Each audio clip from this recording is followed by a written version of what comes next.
যাদের বুক এবং পিঠ ব্যথা করে, আপনারা পবিত্র কোরআনের এই একটি সূরা পাঠ করে সরিষার তেলের মধ্যে ফু দিয়ে সে তেলটা ব্যথার স্থানে মালিশ করুন, ইনশাল্লাহ সাথে সাথে ব্যথা দূর হয়ে যাবে। সুস্থতা এবং অসুস্থতা উভয়টি হচ্ছে আল্লাহ তাআলার পক্ষ থেকে এক বিরাট নিয়ামত। মানুষ যখন সুস্থ থাকে তখন সে আল্লাহ তাআলার ইবাদত করে, আল্লাহর শুকরিয়া আদায় করে। আর যখন সে অসুস্থ হয়ে পড়ে, আল্লাহ তাআলা সেই বান্দার গুনাহ মাফ করে দেন, তার মর্যাদা বৃদ্ধি করে দেন। সুবহানাল্লাহ পড়েন। মানুষ গুনাহ করে, গুনাহ করা মানুষের স্বভাব। আর আল্লাহ তাআলা মানুষের গুনাহ মাফ করানোর জন্য আল্লাহ তাআলা সেই বান্দাকে রোগ দান করেন, তাকে বিপদের মধ্যে ফেলেন, তাকে কষ্টের মধ্যে ফেলেন। এই জন্য অসুস্থ হয়ে পড়লে হতাশ হবেন না। আল্লাহ তাআলা আপনার অসুস্থতার মাধ্যমে আপনার গুনাহ মাফ করে দিচ্ছেন, আপনার মর্যাদা বৃদ্ধি করতেছেন। মানুষ নানা রকম নানা ধরনের রোগে আক্রান্ত হয়ে পড়ে, কেউ ছোট রোগে, কেউ বড় রোগে। আল্লাহর হাবিব সাল্লাল্লাহু আলাইহি ওয়াসাল্লাম হাদিসের মধ্যে বলেছেন, আল্লাহ তাআলা এমন রোগ সৃষ্টি করেননি যার ঔষধ তিনি সৃষ্টি করেননি। আল্লাহর হাবিব বুঝাইতে চাইলেন, আল্লাহ তাআলা যেমন রোগ সৃষ্টি করেছেন ঠিক তেমনি ভাবে সেই রোগের ঔষধও সৃষ্টি করেছেন। আল্লাহ তাআলা পবিত্র কোরআনের মধ্যে বলেন, ওয়ানুনাজ্জিলু মিনাল কুরআনি মা হুয়া শিফাউন ওয়া রাহমাতুল লিল মুমিনিন।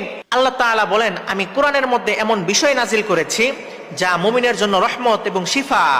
ইমাম বাইহাকী রাহমাতুল্লাহি আলাইহি বলেন, আল্লাহ তাআলা কোরআনের মধ্যে মানুষের আত্মার যাবতীয় রোগের ঔষধ রেখেছেন, ঠিক তেমনি ভাবে মানুষের দেহের যাবতীয় রোগের ঔষধ রেখেছেন। যে ব্যক্তি এই কোরআন দ্বারা আরোগ্য লাভ করতে পারলো না, শিফা লাভ করতে পারলো না, তার জন্য কোনো আরোগ্য নেই, তার জন্য কোনো শিফা নেই। আপনি অসুস্থ হয়ে পড়লে অবশ্যই ডাক্তারের কাছে যাবেন, ডাক্তারের চিকিৎসা গ্রহণ করা সুন্নাহ। তবে একটা কথা মনে রাখবেন, ডাক্তারের চিকিৎসা গ্রহণ করার আগে আপনি কোরআন হাদিস অনুযায়ী আমল করবেন। ইনশাল্লাহ যে আল্লাহ তাআলা আপনাকে রোগ দান করেছেন, সে আল্লাহ আপনাকে রোগ থেকে মুক্ত করে দিবেন। এই জন্য যারা অনেক দিন যাবৎ, দীর্ঘদিন যাবৎ বুক এবং পিঠের ব্যথায় ভুগতেছেন, অনেক ঔষধ খেয়েছেন কিন্তু ভালো ফলাফল পাচ্ছেন না, আমি আপনাদেরকে এই একটি আমল দিচ্ছি, আপনি কোরআনের এই একটি আমল করুন, ইনশাল্লাহ আল্লাহ তাআলা মুহূর্তের মধ্যে আপনার ব্যথা দূর করে দিবেন। সেই আমলটি হচ্ছে বিসমিল্লাহ সহ সূরা আলাম নাশরাহ পাঠ করে তেলের মধ্যে ফু দিয়ে সেই তেলটা নিয়ে ব্যথার স্থানে মালিশ করবেন এবং এই একটি দোয়া পাঠ করবেন। সেই দোয়াটি হচ্ছে, আযহিবিল বা'সা রাব্বান নাসি ওয়াশফি আনতা শাফি লা শিফাআ ইল্লা শিফাউকা শিফাআন লা ইগাদিরু সাকমান।